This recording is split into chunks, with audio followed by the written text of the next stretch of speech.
Chapter 9 The Leopard by Ruskin Bond. I first saw the leopard when I was crossing the small stream that ran through the forest at the bottom of the hill on which I lived when I first came to Mussoorie. The ravine was so deep that for most of the day it remained in shadow. This encouraged many birds and animals to emerge from cover during the hours of daylight. Few people ever passed that way. Nearly every morning and sometimes during the day, I heard the cry of the barking deer, and in the evening walking through the forest. I disturbed parties of Kalige pheasants. The birds went gliding into the ravines on open, motionless wings.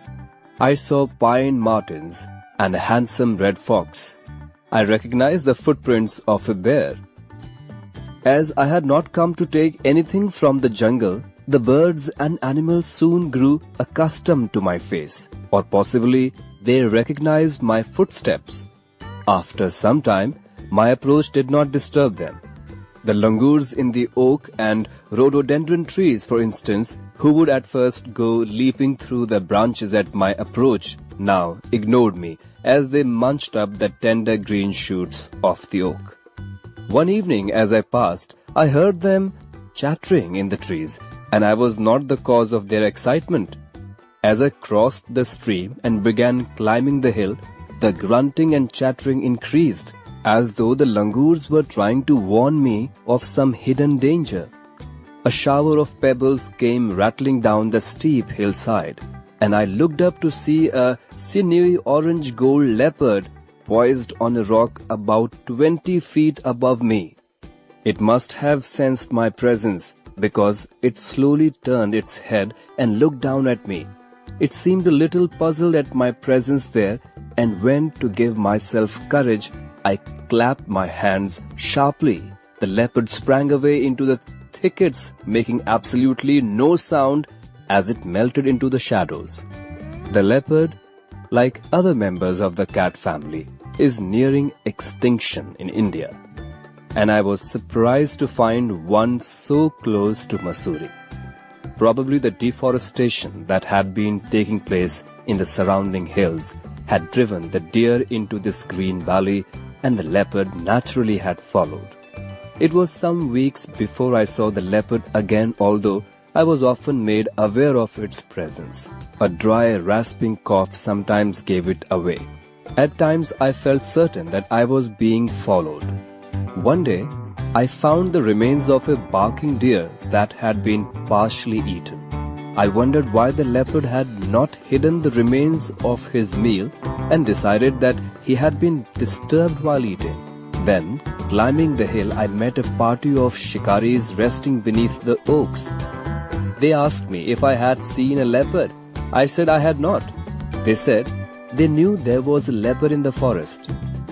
Leopard skins, they told me, were selling in Delhi at over 1,000 rupees each. Of course, there was a ban on the export of these skins, but they gave me to understand that there were ways and means.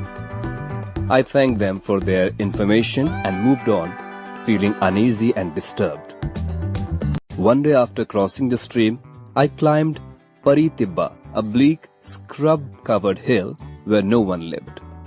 This was a stiff undertaking because there was no path to the top, and I had to scramble up a precipitous rock face with the help of rocks and roots which were apt to come away in my groping hand. There I found the ruins of what must have been the first settlers, just a few piles of rubble now overgrown with weeds, sorrel, dandelion and nettles. As I walked through the roofless ruins, I was struck by the silence that surrounded me, the absence of birds and animals, the sense of complete desolation. But there was something else of which I was becoming increasingly aware, the strong feline odor of one of the cat family. I paused and looked about. I was alone. There was no movement of dry leaf or loose stone. The ruins were for the most part open to the sky. Their rotting rafters had collapsed and joined together to form a low passage like the entrance to a mine.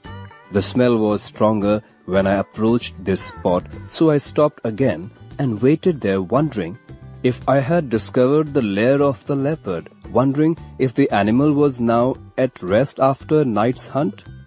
Perhaps it was crouched there in the dark, watching me, recognizing me, knowing me as a man who walked alone in the forest without a weapon. I like to think that he was there and that he knew me and that he acknowledged my visit in the friendliest way by ignoring me altogether. Perhaps I had made him confident, too careless, too trusting of the human in his midst. I did not venture any further.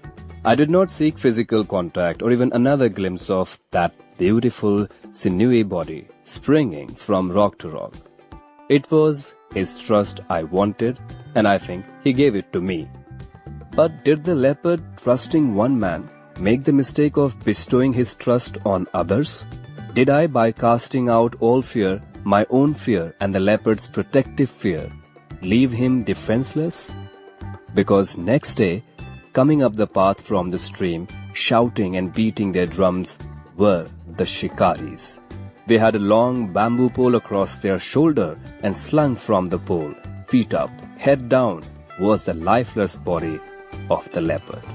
"We told you there was a leopard," they shouted in good humor. "Isn't he a fine specimen?" "Yes," I said, "he was a beautiful leopard." I walked home through the silent forest. It was very silent, almost as though the birds and animals knew their trust had been violated. I remembered the lines of a poem by D.H. Lawrence, and as I climbed the steep and lonely path to my home, the words beat out their rhythm in my mind. There was room in the world for a mountain lion and me. To live and let live must be our motto, for Earth is home to humankind as well as to animals and plants.